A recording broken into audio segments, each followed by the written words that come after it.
Welcome to Simultaneous Equations Level 5. Pause the video now, have a go at the 3 problems on the screen, and I'll go through them with you shortly. You'll find more practice at this level, plus links to the higher levels, as well as other topics, at the end of this video and on the channel homepage. In problem 1, we're solving y equals 2x squared plus 9x plus 1 and y equals 3x plus 9.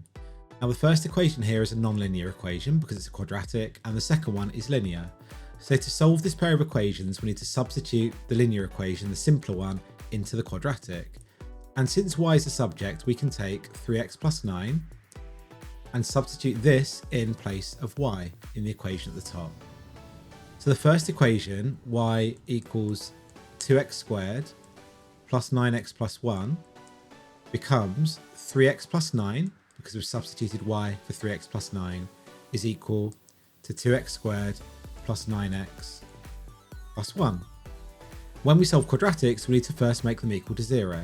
So I'm going to make the left side of this equation equal to 0. I'm going to do this by subtracting 3x from the left and making sure that I do exactly the same on the right, and also subtracting this 9 from the left and doing the same on the right.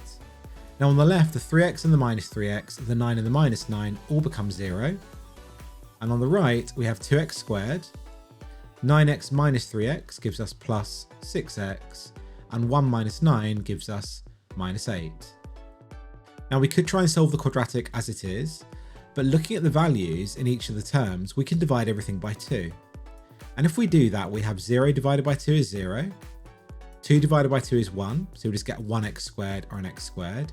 6 divided by 2 is 3, so we have 3x, and minus 8 divided by 2 is minus 4. And the reason this is useful is that quadratics tend to be easier to solve when you just have an x squared at the start rather than a 2x squared. Now we can try and solve this quadratic by factorising, and to do that we're looking for two numbers that multiply to make minus 4 and add to make 3. And those two numbers are 4 and minus 1, because 4 multiplied by minus 1 is minus 4, and 4 added to minus 1 is 3. So to factorise this, we're going to get two brackets, each with an x at the start, and the first bracket has a plus 4 at the end, and the second bracket has a minus 1 using the two numbers that we found earlier. Now that we've factorised, we can see that the first bracket multiplied by the second bracket makes 0, and the only way this can happen is either if the first bracket is equal to 0, or if the second bracket is equal to 0. And we can get our values of x now by solving each of these separately. So if x plus 4 is 0, we can subtract 4 from the left. We can do the same on the right. On the left, the plus 4 and the minus 4 cancel out to give us x. On the right, 0 minus 4 is minus 4. And then moving on to the second one, x minus 1 is 0. We can remove the minus 1 by adding 1 to the left and doing the same on the right. And this gives us x is equal to 1. So we have our two x values and the first part of our solution. To find the corresponding y values, we're going to take the second equation, y equals 3x plus 9, since this looks a bit easier to work with. I'm going to substitute each of the x values in one at a time to find the matching y's. So starting with x equals minus 4, this equation becomes y equals 3 times minus 4 plus 9.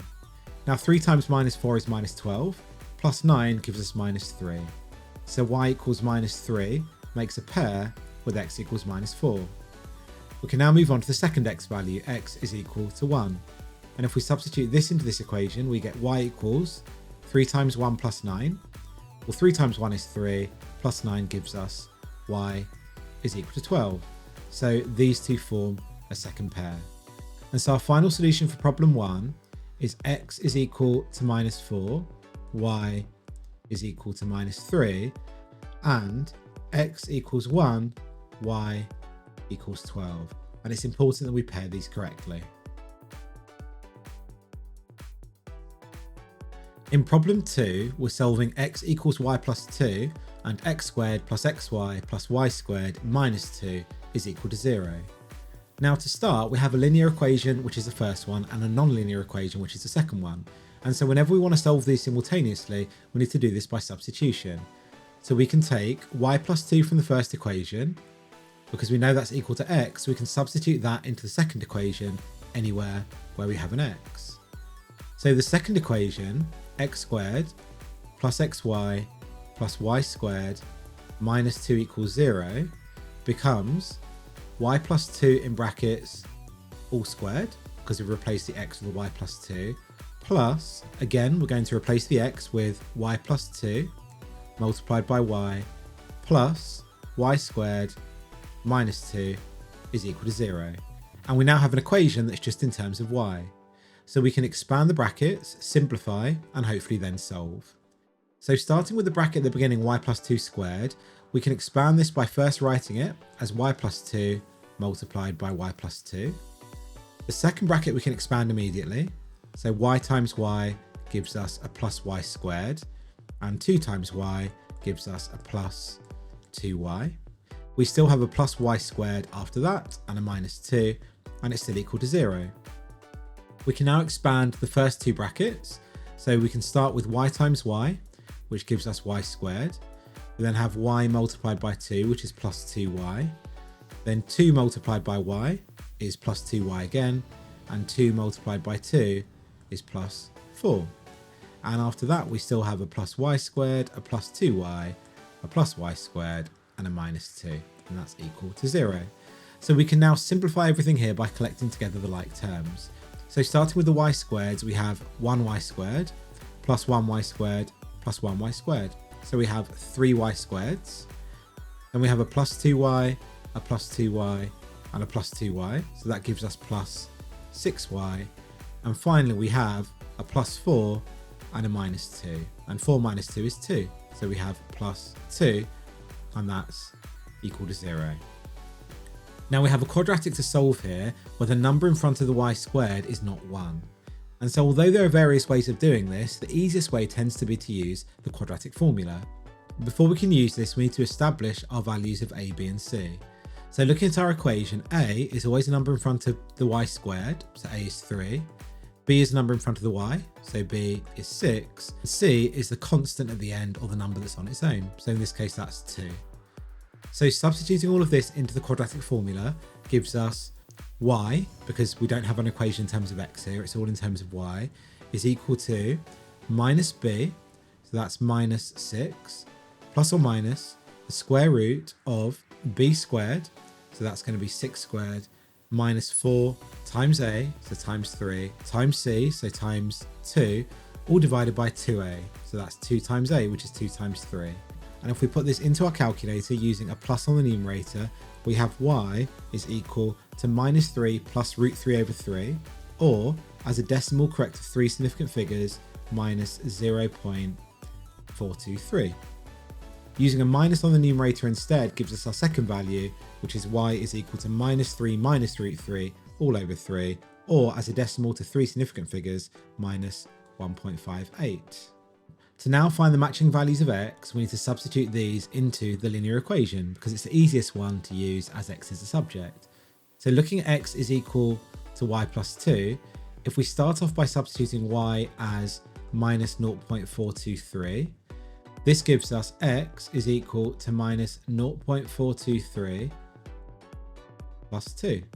And this gives us x is equal to 1.58 correct to 3 significant figures. And so this is our first pair.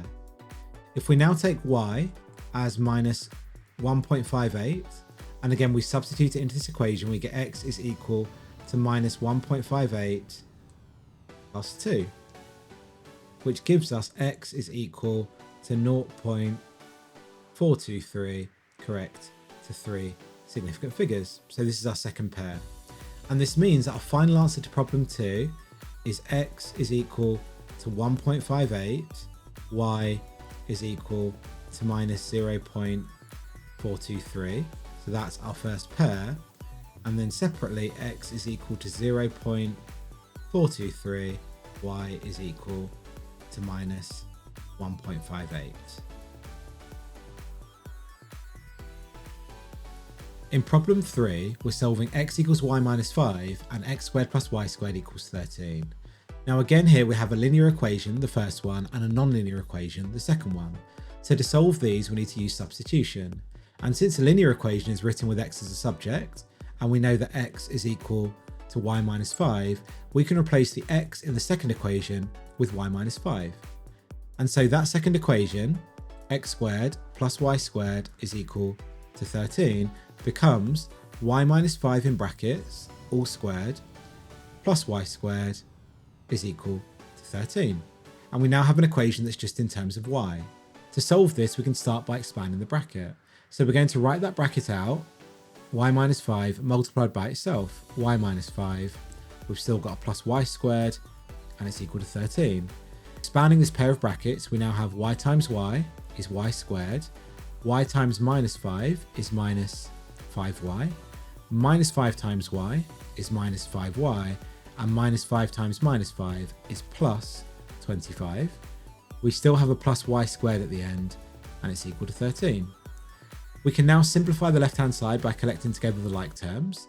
So we have a y squared plus y squared, which is 2y squared. We have minus 5y minus 5y, which is minus 10y, and we have a plus 25, and that's equal to 13. To solve this quadratic, we now need to make the right-hand side equal to 0, and we can do this by subtracting 13 from the right, and we can also do the same on the left. And on the left we have 2y squared minus 10y, and 25 minus 13 gives us plus 12, and that's equal to 13 minus 13, which is 0. Now we could try and solve the quadratic as it is, but if we notice looking at the left hand side, everything can be divided by 2. So if we divide every term in this quadratic by 2, this gives us 2y squared divided by 2 is 1y squared, or y squared, minus 10y divided by 2 is minus 5y, 12 divided by 2 is 6, and this is equal to 0. And the reason that this can be useful to do is because factorising a quadratic like this, where you've just got a y squared at the start rather than a 2y squared, tends to be much easier. So to factorise this, we're looking for two numbers that multiply to make 6 and add to make minus 5. And those two numbers are minus 2 and minus 3. Because minus 2 multiplied by minus 3 is positive 6, and minus 2 added to minus 3 is minus 5. So to factorise this quadratic, we're going to have two brackets. We're going to have a y at the start of each because y times y is y squared. And our two numbers minus 2 and minus 3 just go at the end of those brackets. And this is still equal to 0. Now that this is factorised, we can see that the first bracket multiplied by the second bracket is equal to 0. And the only way that this can happen is if the first bracket, y minus 2, is equal to 0, or if the second bracket, y minus 3, is equal to 0. And we can now solve each of these independently. To look at the first one, we can add 2 to both sides of the equation to remove the minus 2 from the left, and this gives us y is equal to 2. And on the second equation, similarly, we can add 3 to both sides of the equation to remove the minus 3, and this gives us y is equal to 3. We now need to find our matching x values, and we're going to use the first equation, the linear one, because it looks simpler and because x is already the subject. So using x equals y minus 5, and looking at when y is equal to 2, this becomes x is equal to 2 minus 5. And since 2 minus 5 is minus 3, x equals minus 3 makes a pair with y equals 2. In a very similar way, we can take our second solution for y equals 3, substitute it into this equation, so x is equal to 3 minus 5, and since 3 minus 5 is minus 2, x equals minus 2 becomes a pair with y equals 3. So our final solution for problem 3 is x equals minus 3, y equals 2, that's our first pair, and x equals minus 2, y equals 3 gives us our second pair.